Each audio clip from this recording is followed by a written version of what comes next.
A ver, creo que claramente hay una realidad y que el sector industrial, como la mayoría de los sectores en la República Argentina y en el mundo, están pasando por un momento muy delicado.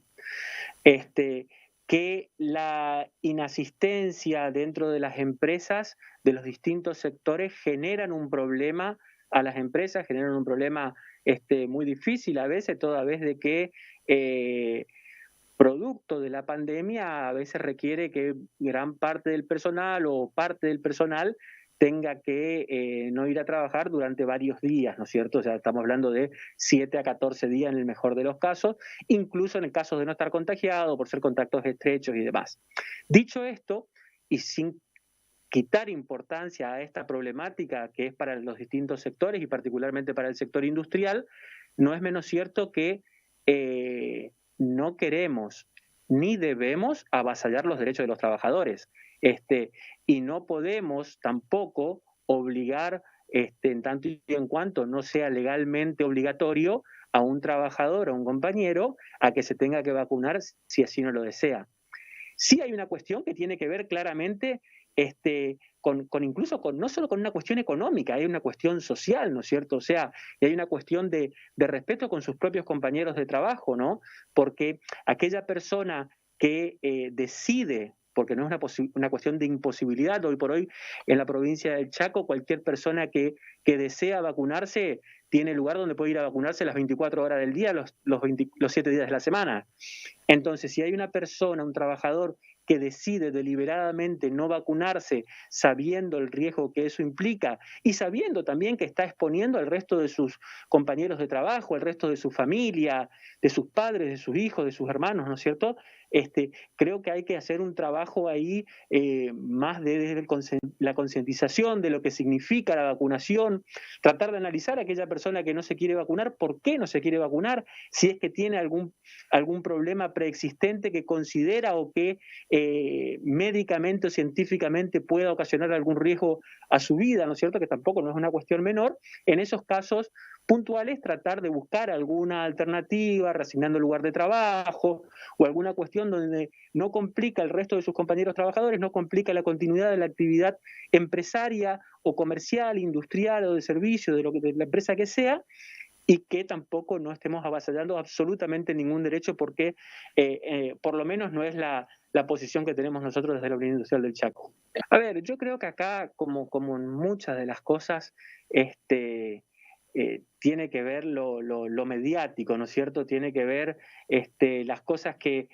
a veces se largan desde las redes, se largan desde los medios de comunicación y no siempre reflejan la realidad y más bien están de alguna u otra manera, o tal vez de alguna forma oculta, respondiendo a otros intereses que nada tiene que ver con los intereses de los trabajadores, que nada tiene que ver con los intereses naturales de la sociedad en general, ¿no es cierto? O sea,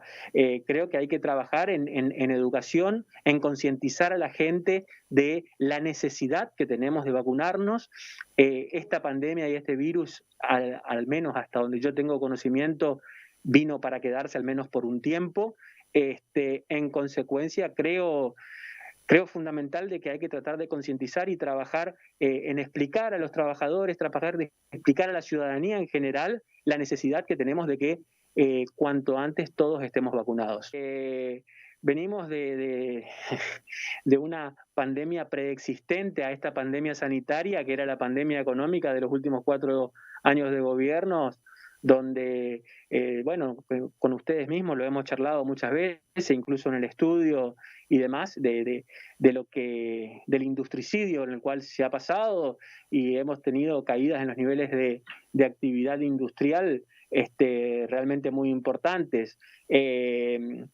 Luego vino esta pandemia y naturalmente ha perjudicado más a toda la actividad económica, ¿no? Venimos ya con muchos meses de recuperación, heterogéneamente, hay sectores que recuperan más, hay sectores que recuperan menos, hay algunos sectores que paulatinamente con la apertura que se ha estado dando han ido recuperando su nivel de actividad, han ido recuperando su nivel de venta, y no menos cierto es que la provincia del Chaco es la única provincia en el país que viene con 12 meses meses consecutivos el mejoramiento del empleo privado formal. Claramente tiene que ver con una mejora global en el nivel de actividad, ¿no es cierto? Si esto es suficiente o no, y no es suficiente. Es bueno, por supuesto que es muy bueno, que es el camino, que es el sendero que pretendemos,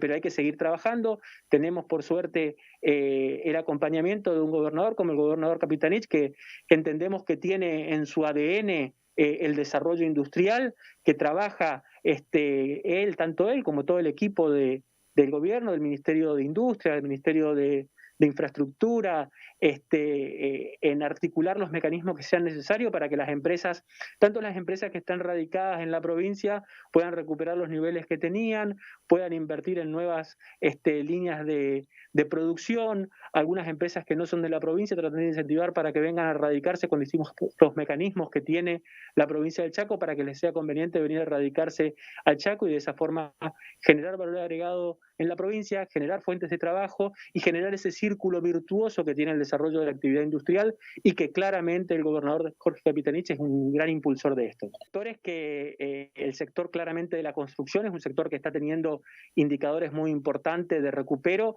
a nivel nacional y particularmente en la provincia del Chaco también. De hecho, la venta de cemento tanto lo que tiene que ver con cemento en bolsa como lo que tiene que ver en cemento a granel. El Chaco está por encima del crecimiento nacional. El sector de la madera, toda vez que se ha reactivado por ahí las industrias tanineras, y no solo lo que tiene que ver con taninos, sino también lo que tiene que ver con el resto del entramado industrial de la madera, con muebles, con carpinterías, con aberturas y demás, ha tenido un recupero muy importante. El sector alimenticio también es uno de los sectores que muestran recupero. Hay distintos sectores que vienen mejorando, por suerte, y que tenemos que seguir en este sendero y en este camino de recupero. Bueno, a ver, ahí creo que esto es fundamental de qué es lo que pase con la pandemia y con el nivel de actividad y qué es lo que pueda llegar a pasar con la cepa Delta, ¿no? Que aparentemente es una cepa que es mucho más contagiosa, que podría acarrear nuevamente algunos cierres. Eso es lo que tiene que ver estrictamente con lo sanitario. Después, desde lo económico, hay algunas cuestiones que todavía son importantes y que, como lo hemos dicho durante mucho tiempo, que tiene que ver fundamentalmente con la inflación, que entendemos que es la madre de todos los problemas, que tiene que ver con la inflación, que tiene que ver con el financiamiento. En ese sentido, la provincia del Chaco, lo que está dentro de sus posibilidades, claramente que la inflación no la puede manejar, lo que tiene que ver con financiamiento sí, y lo hace y acompaña a las empresas con subsidios de tasas de interés, con distintos programas de desarrollo que tienen que ver con incentivos a la generación de nuevas inversiones y que es fundamental para que una ciudad, para que una provincia, para que una región se pueda desarrollar.